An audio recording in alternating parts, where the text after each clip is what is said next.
पुरुष के पास पैसा हो तो औरत नंगी हो जाती है और अगर पैसे ना हो तो आदमी नंगा हो जाता है। जब कीर्ति से मेरी शादी की बात चल रही थी तो लगता था कि ये वही लड़की है जिसे भगवान ने मेरे लिए बनाया है। जल्दी ही हम इतना घुल मिल गए कि जिम्मेदारियों की बातें सेक्स तक पहुंच गई। अब तो मानो ऐसा लगता था जैसे कि बस जल्दी शादी हो। कीर्ति का कहना था कि वो मुझसे ज़्यादा मेरे माँ बाप को प्यार करेगी। एक पुरुष को क्या चाहिए? ऐसी लड़की जो उसे जी भर संभोग सुख दे, उसका और उसके माँ बाप का ध्यान रख सके।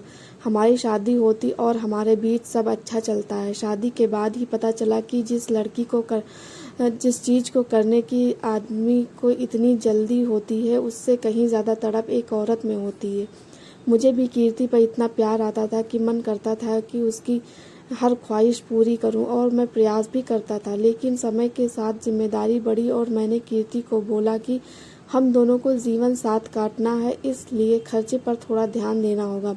इसे सुन के उसने तुरंत बोला कि अब क्या कटौती करनी है, ऑलरेडी मन मार कर रहती हूँ। मैंने मन में सोचा कि मैं तो इसकी हर ख्वाहिश पूरी करता हूँ, फिर भी ये ऐसे कैसे बोल सकती है कि मन मार के रहती हूँ। मैंने बोला, आखिर क्या कमी है जो तुम बोल रही हो मन मार के रहती हो?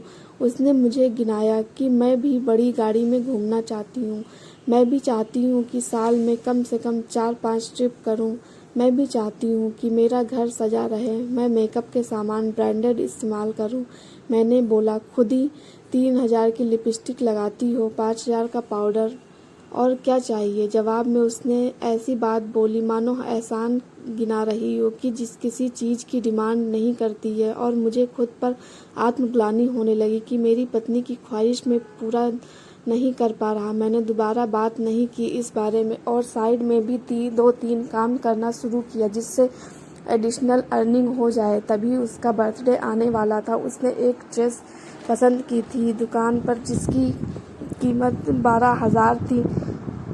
मैं ऑफिस से आता हूँ और वो मुझे गले लगाती है, पानी देती है और बोलती है, पैसे दे दो, जाके ड्रेस ले लूँ। मैं भी मजाक के मूड में था और मैंने बोला कि अरे डियर, पैसे तो नहीं हो पाए हैं क्योंकि इस महीने सैलरी मिलने में काफ़ी दिक्कत होगी। इस बार साथ में बर्थडे मनाते हैं, ड्रेस तुम अगले महीने ले लेना और साथ में अपनी महंगी वाली लिपस्टिक भी। तभी वो मुझे अपने से दूर कर और बोलने लगी, क्या यार, आपसे एक चीज़ बोली थी वो भी आपने नहीं की। मैंने शॉप वाले को बोल के रखा था ले लूँगी, बेचना मत, अब बेइज्जती हो गई।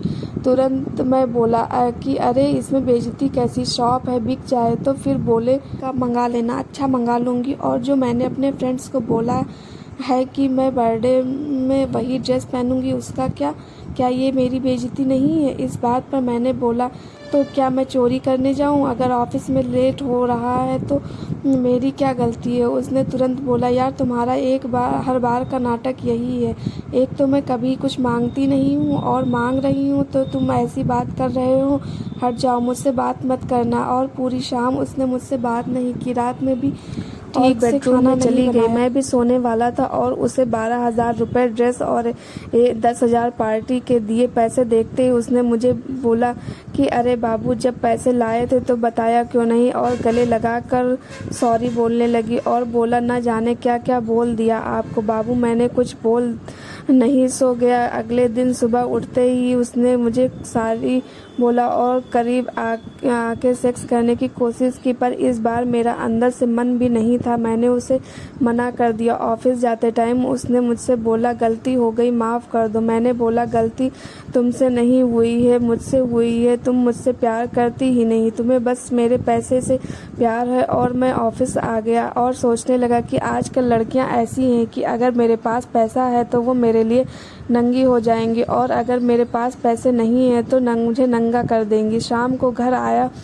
पर बात नहीं की। मैंने 3 दिन बाद उसका बर्थडे था, अच्छे से मनाया और घर आके बोला कि अब बेंगलोर में नहीं रहूँगा। मैंने ऑफिस से वर्क फ्रॉम होम लिया और अब मैं गांव आकर माँ बाप के साथ रहूँगा। उसने बोला, अरे क्यों, वहाँ इतनी दिक्कत है, लाइट नहीं रहती? फिर मैंने बोला कि ठीक है, माँ बाप को यहाँ बुला लेते हैं। इस पर जवाब आया कि अरे वो यहाँ आएंगे तो उनका मन नहीं लगेगा, बड़ी बड़ी बंद बिल्डिंगों में गाँव के खुले मौसम में रहने वाले कहाँ रह पाएंगे। मैंने बोला, बस इसीलिए उनके पास जाना जाना, क्योंकि वो मुझसे बिना किसी कंडीशन के प्यार करते हैं। मेरे पैसे पर तुमसे पहले उनका अधिकार है।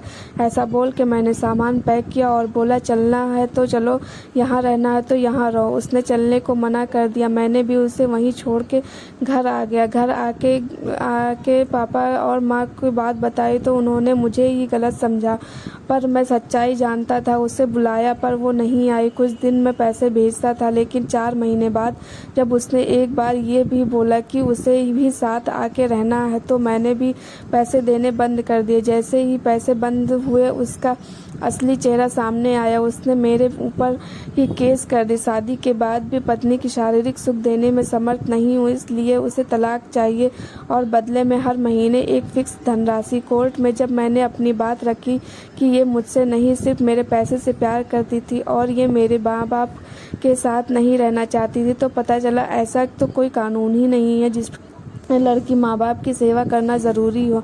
मैं कैसे हार गया और आज भी हर महीने 40,000 उसे देता हूँ और अपने माँ बाप के साथ गांव में रहता हूँ। मुझे एक बात पता चली, बहुत खुश नसीब होते हैं वो लोग जिनको प्रेम करने वाली पत्नी मिलती है, क्योंकि आज के समय में सिर्फ 2 लोग ही हैं जो बिना किसी स्वार्थ के प्रेम करते हैं, बदले में किसी चीज़ की